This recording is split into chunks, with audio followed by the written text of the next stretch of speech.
You should have paid when you had the chance. Patricia Caldwell said those words at 7:14 on a Monday morning while I stood barefoot in my kitchen with a certified lien notice spread across the granite counter and my coffee cooling beside it. My name is Daniel Mercer. I was 47 years old. I had owned my house in Cedar Grove Estates, North Carolina, for 12 years, and according to the document in front of me, my homeowners association had just recorded an $18,740 lien against it. I read the amount again because my brain refused to accept it the first time. $18,740. The notice listed unpaid assessments, accumulated violation charges, administrative costs, collection expenses, and attorney fees. There was just one problem. I had never missed an assessment payment. Not once. I could hear Patricia breathing through the phone while the refrigerator hummed behind me. "I am looking at the lien right now," I said. "Then you understand the seriousness of the situation." Her voice had that polished calm I had heard at HOA meetings for years, the kind that made a threat sound like a reminder about recycling day. "I understand what the paper says. I do not understand how you got that number. Your account history has been reviewed." "By whom?" A pause. The association followed its collection procedures. I looked through the kitchen window toward my driveway. Morning sunlight was touching the roof of my pickup, and somewhere down the street a landscaping crew had started a leaf blower. Everything outside looked completely ordinary. Inside, a piece of paper was telling me that $18,000 of debt had somehow appeared against the home I had spent 12 years paying for. "Send me the complete account ledger," I said. Patricia exhaled softly. "Daniel, this could have been avoided if you had cooperated earlier." That sentence mattered. I did not know how much yet, but I wrote it down on the yellow legal pad beside my coffee. 7:19. Patricia Caldwell. "Could have been avoided if you had cooperated earlier." Then I looked back at the lien notice. Near the bottom was a reference I had never seen on any HOA statement. Document reference CG 4417. I circled it. What is CG 4417? The silence on the other end lasted maybe 2 seconds, but it felt longer. "It is an internal reference." "Reference to what?" "You can direct further questions through the association office." Then the call ended. I did not call her back. I photographed every page of the notice, scanned the envelope, saved the tracking information, and opened the filing cabinet in my home office. 12 years of HOA statements sat in labeled folders. Payment confirmations, certified letters, meeting notices, violation disputes. Every document had a date. Every payment had a record. I spent the next 40 minutes comparing them against the lien. The $18,000 balance still made no sense, but something else bothered me more. Several charges seemed to reach backward into disputes I had already answered months earlier. Then I saw CG 4417 printed beside the authorization line again. Same number, same reference. No explanation. I wrote it at the top of a clean page and underlined it twice. Patricia thought the lien was leverage. Sitting there with the smell of cold coffee and printer toner in my office, I began to suspect she had accidentally handed me something much more useful. Evidence. 6 months earlier, CG 4417 would have meant nothing to me. Back then, Cedar Grove Estates was still the place I had chosen because nothing dramatic ever seemed to happen there. My house sat near the end of Hawthorne Lane, a 2-story brick home with a half-acre yard, 2 mature maples near the driveway, and a detached workshop behind the garage. I worked as an independent property consultant after spending years as a residential building inspector, so permits, measurements, inspection reports, and stamped documents were ordinary parts of my life. That habit of respecting paperwork was exactly how Patricia Caldwell and I first collided.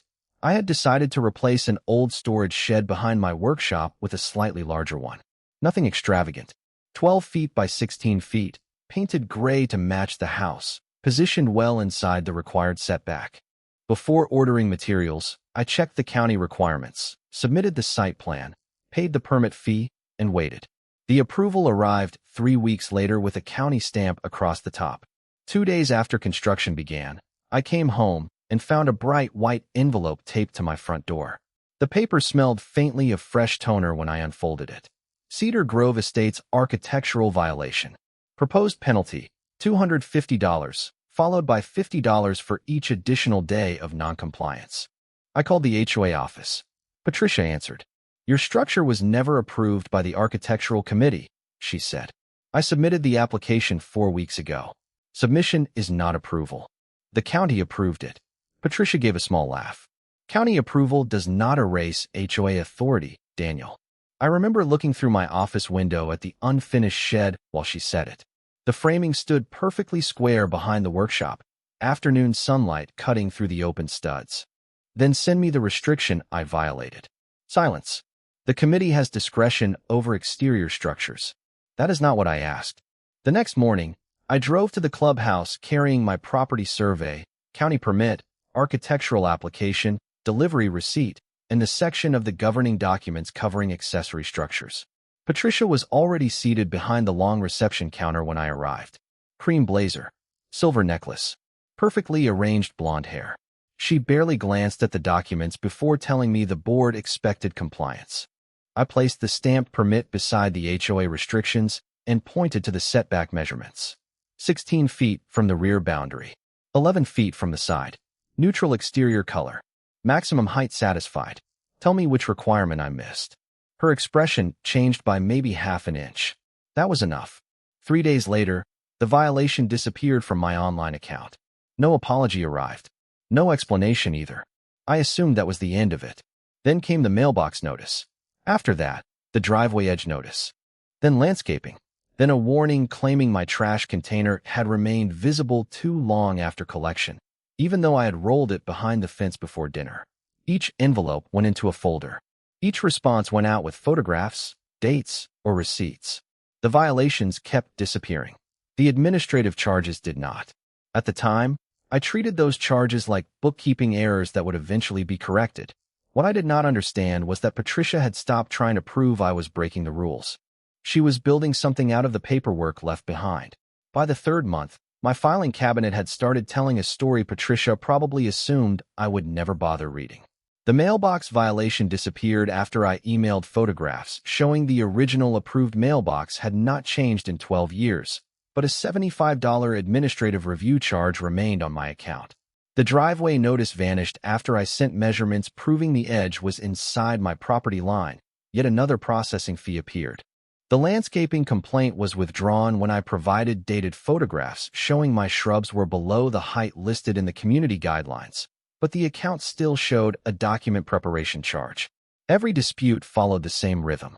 White envelope. Formal accusation. My response. Quiet withdrawal. New fee.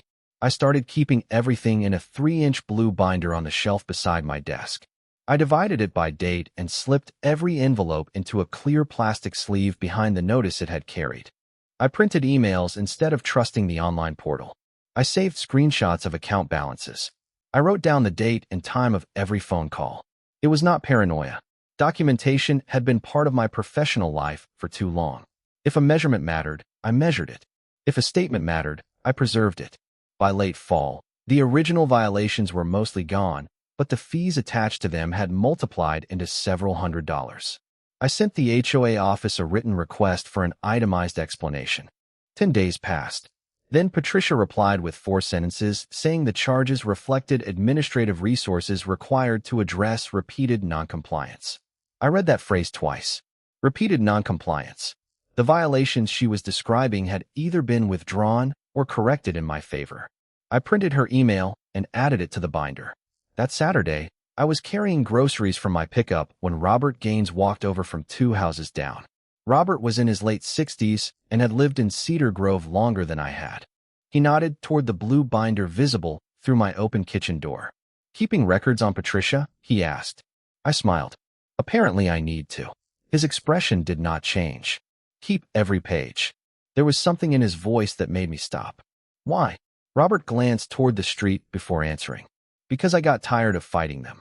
He told me that 2 years earlier, a collection notice had grown from several $100s into thousands after fees and legal charges were added. Eventually, a lien had been filed against his property. He paid it because his wife was recovering from surgery at the time and he could not handle another dispute. Did they show you how they calculated it? I asked. They sent me a ledger. Did it make sense? Robert looked at me for a long second. Enough to scare me. Not enough to explain anything. That night, I pulled every statement from my binder and spread them across the dining room table in chronological order. The paper covered nearly 6 feet from one end to the other. I followed each violation from the first notice to its final disposition, then traced every fee that remained afterward. Individually, the charges looked irritating. Together, they looked deliberate. I created a spreadsheet, entered every date, every amount, every notice, and every response. Near midnight, one pattern became impossible to ignore. The HOA was not simply charging me for violations. It was preserving fees after the violations themselves disappeared. I closed the binder and looked at the stack of envelopes beside it. For the first time, Robert's warning made perfect sense. The paperwork was not documenting the problem. The paperwork was becoming the problem. That Monday morning, after Patricia ended the call, I left the blue binder open on my desk and drove straight to the county records office. The building smelled like old paper, floor cleaner, and burnt coffee from a machine near the elevators. I had spent enough years dealing with permits and property records to know the difference between an HOA account statement and something formally recorded against real estate. I wanted the second one. At the counter, I gave the clerk my address and identification and asked for a certified copy of every recently recorded document tied to my parcel. 20 minutes later, she slid a stamped copy across the counter. I carried it to a wooden table beneath a fluorescent light and compared it with the notice from my kitchen. Same amount, same filing date, same reference number, CG 4417. But now I could see the supporting description more clearly. The lien claimed the balance included assessments, administrative charges, collection costs, and attorney fees authorized through association action. That phrase made me stop. Association action. I opened my laptop and pulled up the meeting notices I had saved. Cedar Grove normally held board meetings on the second Thursday of each month. The authorization date associated with the collection entry was Tuesday, March 12th. I searched backward. No meeting notice. No agenda. No minutes. Nothing in my records showed a board meeting on that date. That alone did not prove anything, but it was enough to make me slow down. Then I found the attorney charge. According to the lien accounting, legal collection expenses had started accumulating several days before the date on the first letter I had ever received from the law firm. I wrote both dates on my yellow legal pad and drew a line between them. By 11:30, I was sitting in the office of Laura Bennett, a real estate attorney I had worked with on property matters before. She read the certified lien without speaking, then worked through my spreadsheet, statements, envelopes, and meeting notices. When she reached CG 4417, she tapped the page once with her pen. "What is this?" Patricia called it an internal reference. "Do you have the underlying document?" "No." "Then we ask for it." I started explaining the shed dispute, the withdrawn violations, and the administrative fees, but Laura raised one hand. "Daniel, do not try to prove motive yet. Motive is noise until the records establish what happened." She turned the lien toward me. "Make them prove every line." That sentence changed the way I looked at the entire problem. I had spent months defending myself against individual accusations. Now the HOA had consolidated those accusations into one recorded claim, which meant every dollar needed a history. Laura prepared a formal records request for the account ledger, notices, board authorizations, collection policies, relevant meeting minutes, attorney billing support, and the document associated with CG 4417. She also instructed me to preserve everything exactly as I had received it. No handwritten corrections on originals. No reorganizing dates based on assumptions. Facts first. Chronology second. Conclusions last. Before leaving, I called Robert Gaines. "Do you still have the paperwork from your lien?" There was a pause. "Most of it. Do not throw anything away." That evening, Robert arrived carrying a worn accordion folder. We sat at my dining room table beneath the warm pendant light and began comparing his old documents with mine. 10 minutes later, I stopped turning pages. On the bottom corner of one of Robert's collection records was a reference number formatted exactly like mine. Different digits. Same pattern. I looked across the table at him. Until that moment, I had been trying to understand one lien on one house. Now I had my first reason to wonder whether I was looking at something much larger. Robert and I stayed at the dining room table until almost 1 in the morning, comparing two sets of paperwork that had been created nearly 2 years apart. His collection reference was CG 3189. Mine was CG 4417. Different numbers, same formatting, same placement near the authorization language, and the same frustrating absence of any document explaining what the reference actually represented. By Tuesday morning, I had added Robert's timeline beside mine on the spreadsheet. I was careful not to combine assumptions with facts. Laura's instructions stayed in my head. Make them prove every line. At 9:12, the HOA office emailed a partial response to our records request. The message contained account statements, copies of violation notices I already possessed, and several pages labeled collection history.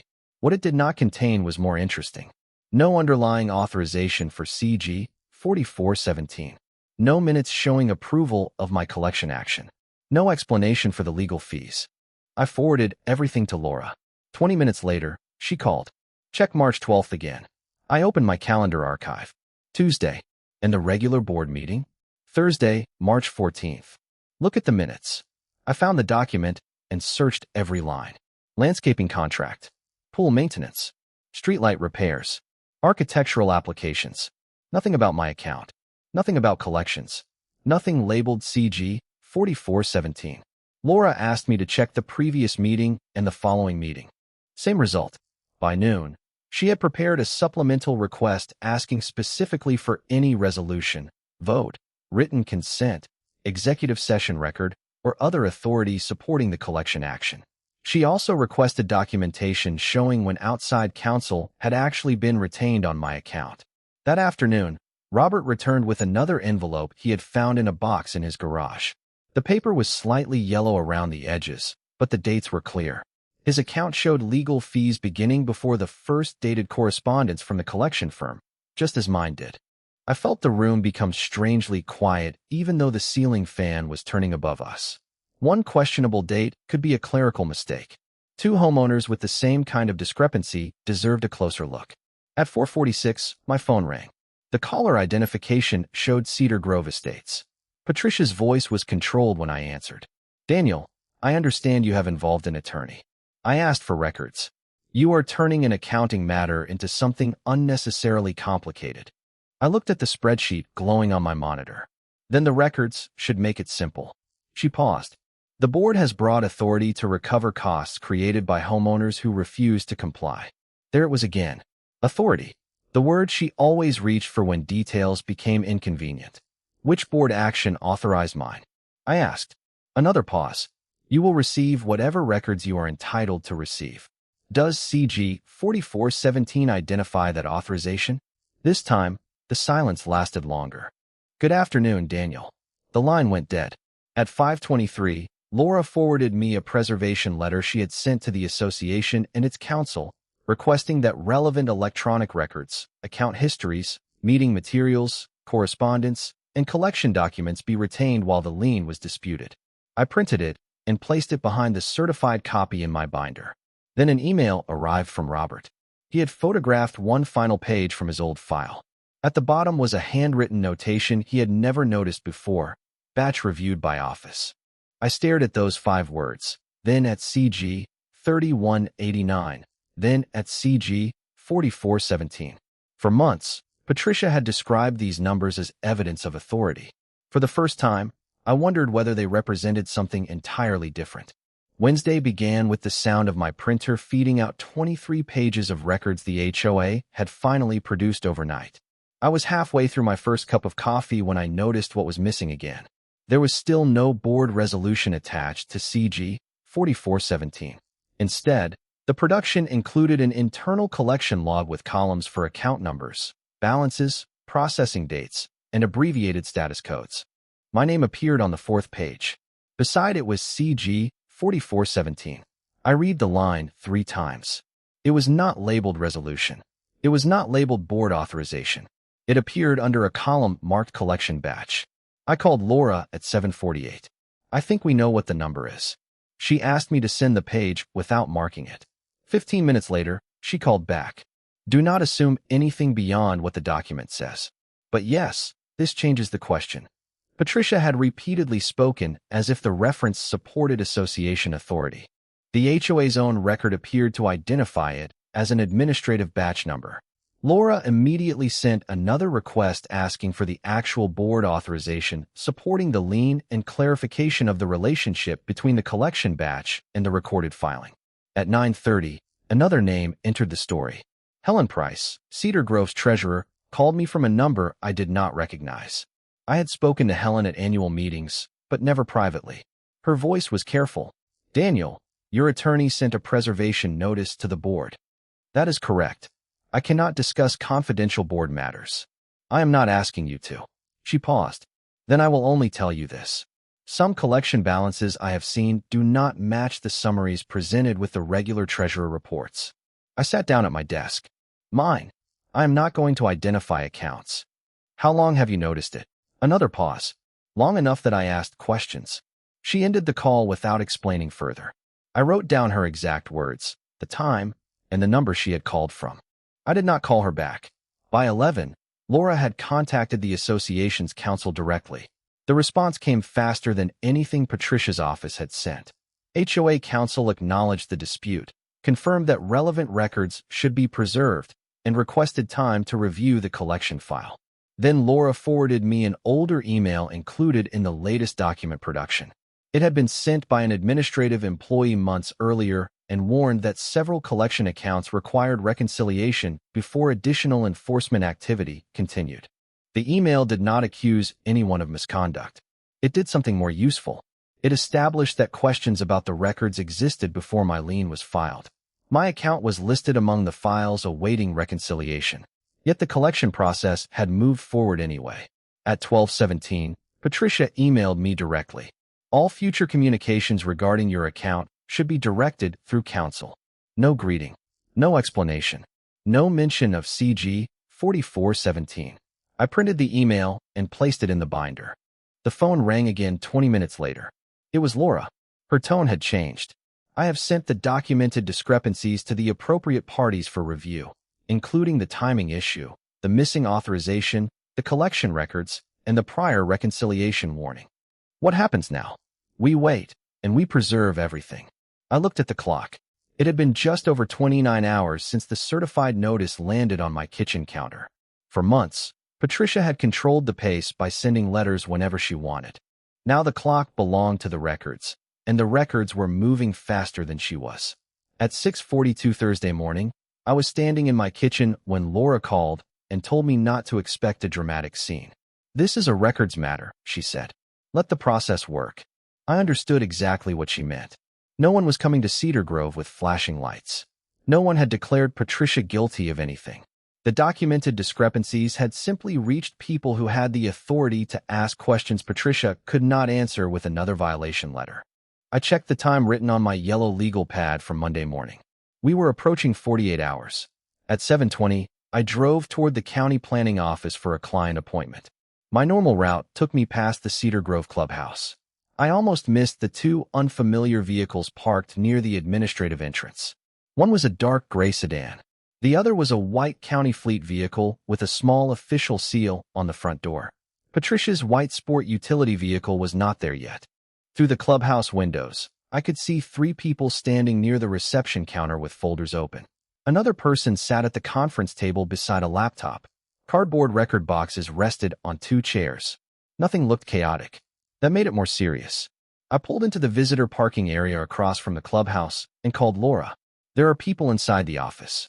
"Do not go in," she said. I was not planning to. Good. The association's counsel confirmed this morning that an independent records review is underway and the relevant collection files are being preserved. There may also be questions from county personnel concerning recorded documents. That is all we know. I stayed in my pickup. At 7:38, Patricia's white sport utility vehicle turned into the lot. She parked beside the clubhouse, stepped out in a cream blazer, and stopped before reaching the entrance. Even from 40 yards away, I could see the change in her posture. She looked at the county vehicle, then through the glass doors, then down at her phone. For months, Patricia had summoned homeowners into that office and placed documents in front of them, as if the paper itself ended every argument. Now other people were standing behind her counter asking where those documents came from. She noticed my pickup across the lot. Our eyes met through the windshield. I did not wave. I did not smile. I simply looked at the clock on my dashboard. 7:41. 27 minutes remained before the 48-hour mark from the moment I had first read the certified notice. Patricia entered the clubhouse. A few minutes later, Laura texted me that the review had expanded beyond my account because the preservation request and supporting records raised questions about other collection files. Robert's documents had been provided through the proper channel with his permission. Helen's treasurer reports were also being compared against administrative collection records. At 7:58, I left for my appointment. I had work to do, and whatever happened inside that clubhouse no longer depended on me standing outside watching it. At 8:11, Laura called again. Daniel, they requested the source records behind CG 4417. I looked at the highway ahead of me, morning sunlight flashing across the windshield. Do they have them? That, she said, appears to be the problem. At 8:14, exactly 48 hours after Patricia told me I should have paid when I had the chance, her office was no longer asking questions about my house. Someone else was asking questions about her records. By Friday afternoon, CG 4417 had stopped looking mysterious and started looking ordinary, which turned out to be far worse for Patricia. Laura called while I was sitting in my truck outside a client's house and told me the independent review had located the source record. CG 4417 was not a board resolution. It was not a vote. It was not even a legal authorization. It was an internal collection batch identifier assigned when multiple homeowner accounts were moved through the administrative process together. I stared through the windshield at a row of oak trees moving in the afternoon wind. Then what authorized the lien? I asked. That is exactly what they are trying to establish. The reviewers had requested the original board action supporting my account. What they received was a collection worksheet referring back to CG 4417. The worksheet pointed to the batch. The batch pointed to the account ledger. The ledger pointed to accumulated fees. None of those documents, by themselves, answered the question Laura had asked from the beginning. Who authorized those charges, and when? The review widened. Robert's old file was examined next. His reference number, CG 3189, followed the same administrative structure. Then Helen's treasurer reports were compared with collection summaries from the office. Several balances required reconciliation. Some fees appeared in administrative records differently from the way they appeared in regular financial reports. That did not automatically make every charge improper, and Laura reminded me of that immediately. But it meant the board could no longer treat the records as unquestionable. Late that afternoon, Cedar Grove's attorney sent homeowners a notice stating that certain collection activities were temporarily suspended pending an independent account review. Patricia's authority over collection decisions was also suspended while the board examined its procedures. I read the notice twice, then placed it in the blue binder behind the preservation letter. No celebration. No victory lap. My house still had a recorded lien attached to it, and until that document was released, I considered the problem unfinished. On Monday, Laura filed the formal challenge package using the certified county record, my payment history, the withdrawn violations, the unexplained administrative charges, the missing authorization, and the reconciliation warning that predated the lien. 3 days later, the association's counsel responded. They would not defend the lien in its existing form while the underlying account was under review. The board authorized its release without requiring me to pay the disputed balance. I was standing beside my printer when Laura read that sentence over the phone. The machine clicked behind me, pushing out another page as if nothing important had happened. So it is coming off the property? I asked. Once the release is recorded, yes. Robert's account was also reopened for review, along with several others identified through the same process. I thought about him sitting at my dining room table with that worn accordion folder, telling me he had paid because the paperwork scared him more than it explained anything. Then I thought about Patricia's sentence 6 months earlier. County approval does not erase HOA authority. She had been right about one thing. Authority mattered, but authority had to come from somewhere. It could not be manufactured by a reference number, repeated in a ledger, and treated as real because nobody had demanded the document underneath it. That evening, I opened my binder to the first page and looked at the circle I had drawn around CG 4417. The number had once looked like the strongest thing on Patricia's paperwork. Now it was the loose thread that had pulled the entire collection system open. The release arrived 11 days later in a plain white envelope that looked almost identical to the one that had started everything. I opened it at the same granite counter where I had first seen the $18,740 balance, but this time my coffee stayed warm. The document confirmed that the lien against my property had been released and recorded with the county. I drove downtown that afternoon anyway and requested a certified copy. I wanted the stamped record in my hand. The clerk returned with it a few minutes later, and I stood beneath the same fluorescent lights where I had first examined CG 4417. The difference was simple enough to fit on one page. The claim against my home was gone.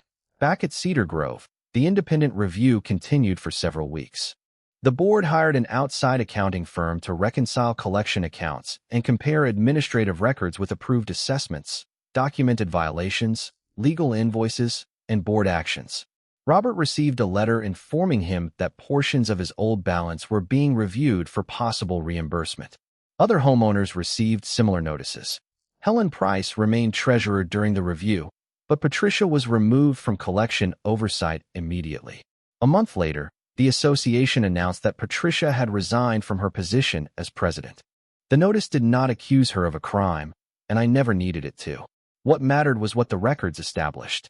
The board adopted new procedures requiring documented authorization before major collection actions, clearer itemized notices, independent review of disputed balances, and written confirmation before a lien could move forward. Administrative charges tied to withdrawn violations also had to be reviewed rather than automatically preserved. One Saturday morning, Robert walked over while I was cleaning leaves from beneath the two maples beside my driveway. He held an envelope in one hand. "They refunded part of it," he said. His voice sounded almost surprised. I leaned the rake against the tree. "How much?" "Enough that I wish I had kept better records." I looked toward my office window, where the blue binder still sat on the shelf. "You kept enough." He smiled and headed home. A few days later, I received the final reconciliation of my own account. The disputed administrative charges were removed. The unsupported collection costs were reversed. My balance showed zero. I printed that page too, not because I expected another fight, but because I had learned what paper could do when people stopped questioning it. Patricia had once used envelopes, fees, deadlines, and official language to make every dispute feel predetermined. I had almost made the mistake of answering that pressure with anger. Instead, I answered it with dates, receipts, photographs, certified records, meeting minutes, and one question repeated until somebody finally had to answer it. "Where's the authority?" Months later, the shed behind my workshop still stood exactly where the county permit said it could stand. The mailbox had not moved. The shrubs had not changed. My house looked almost exactly as it had before any of this began. The only visible difference was inside my office. The blue binder had moved from the active shelf to the cabinet marked closed. On the final page, behind the recorded lien release and the zero balance statement, I placed my original yellow legal pad. At the top was Patricia's sentence from that Monday morning. "You should have paid when you had the chance." Beneath it was the number I had circled twice, CG 4417. I closed the binder and slid it into the cabinet. Patricia had expected that number to make me surrender. Instead, it taught me something I would never forget. Authority is strongest when nobody asks to see where it came from. The moment you calmly demand the record underneath it, intimidation has to become evidence, and evidence has nowhere to hide.